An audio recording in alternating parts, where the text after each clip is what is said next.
Corona గురించి నా కొడుకు నూనెకు మీసాల రాని నా కుమారుడు సేవ చేశాడని నిస్సిగ్గుగా ఎలా చెప్తాడని అడుగుతున్నా. కరోనా నిబంధనలను పాటించాల్సిన అవసరం ఉంది కదా, అందరికి వర్తిస్తే కదా. నువ్వు బలాదుర్గా అచ్చోసి శవాల మీద వదిలిపెట్టి నీ కొడుకుని ఎలా వదులుతావు? అసలు ఏ అధికారం చేత ఆ కొడుకు కనీసం ఫుల్ కిట్ వేసుకోకుండా సోషల్ మీడియా కనపడాలని ఆ విధంగా ప్రతి బెడ్ తిరిగి తిరిగి వచ్చినోడికి రానోడికి అంటించుకుంటూ పోయింది పేరు కిట్టే కదా. అక్కడికి ఒక డాక్టర్ గారు సూపరింటెండెంట్ వచ్చినప్పుడు నేను ప్రత్యక్షంగా ఉన్న బాబు నువ్వు ఫుల్ కిట్ వేసుకోకుండా తిరుగుతా ఉన్నావు, ఎవరు నువ్వని అడిగాడు ఆయన. ఒక సూపరింటెండెంట్ వచ్చాడు విజయవాడ నుంచి. కాదండి ఇక్కడ ఎమ్మెల్యే గారు అబ్బాయి. కాదమ్మా, నిబంధనలు అందరికీ ఒకటే వర్తిస్తాయి. ఎవరైనా సరే హాస్పిటల్కి రాకూడదు, ఓన్లీ స్టాప్. ఇక్కడ ఇంకా పేషెంట్స్ అప్పుడు ఎవరు ఉండకూడదు. ఉంటే దీనివల్ల అసలు తక్కువగా ఉన్న పేషెంట్లు కూడా అంటుకునే పరిస్థితి, లేదంటే వారి బంధువులకి మళ్ళీ దాన్ని ఆడే పరిస్థితి కాదు. కాబట్టి యువకులుగా మీకేం కాపోవచ్చు, అనారోగ్యవంతులు బలైపోతారు అని చెప్పిన మాట వస్తాం కదా. నిస్సిగ్గుగా నిన్ను శవాల మీద రాజకీయ వేదిక వేసుకోవాలని నీ కొడుకుని ఆ విధంగా వదిలిపెట్టి ఫ్యూచర్లో ఒక నాయకుడికి ఎదగాలంటే సేవ చేసి కాదు, కష్టపడి కాదు, పార్టీలో పునమోవాల్సిన అవసరం లేదు. ఈ శవాలు దొరికితే చాలు, వీటి మీద ఆ రాజకీయాలని అల్లుకోవచ్చాలని ఒక దుర్మార్గమైన ఆలోచనతో ఎంతమంది ప్రాణాలు తీసావు.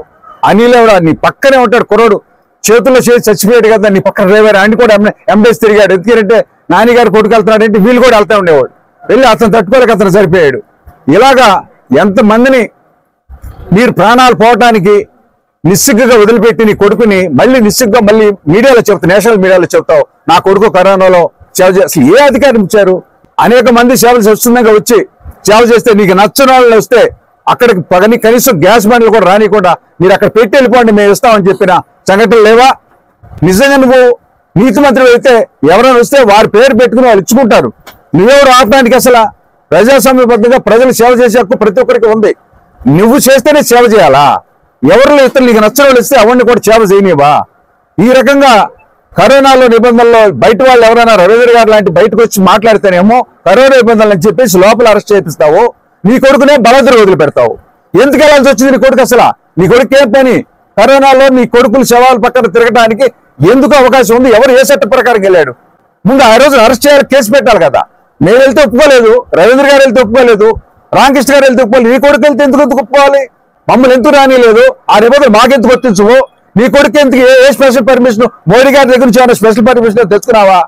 నువ్వు అక్కడ ప్రజలకి తిరగటానికి ఏం చెప్తావని చెప్పు. సెంట్రల్ నిబంధనలు ఎన్ని కూడా ఇలాంటి దుర్మార్గమైన రాజకీయాలు మలుచుకోవటానికి ఏ ఒక్కదాన్ని వదిలిపెట్టకుండా కోట్ల రూపాయలు నువ్వు సంపాదించుకుని నువ్వు పక్కన జరిగి నీ కొడుకుని ప్రమోట్ చేసుకుని దానికోసం ఒక ప్లాన్ ప్రకారంగా వెళ్ళి ఈ రోజు మళ్ళీ తగుదనమా అని చెప్పేసి ఇతరులు విమర్శించడానికి, పవన్ కళ్యాణ్ విమర్శించడానికి నువ్వు తయారయ్యావుగా తప్ప నీ బతుకంతా పవన్ కళ్యాణ్ తిట్టే ప్రమోషన్ అయ్యేవా తప్ప సేవ చేసి కాదనేది ప్రజలందరికీ తెలుసు. కాబట్టి ఇన్ని వేలాదిగా లక్షలాదిగా సపోర్ట్ చేసే వాళ్ళ ఆ మీటింగ్ అటెండ్ అయ్యారంటేనే నీ బతికేంటి అర్థమైపోతా ఉంది.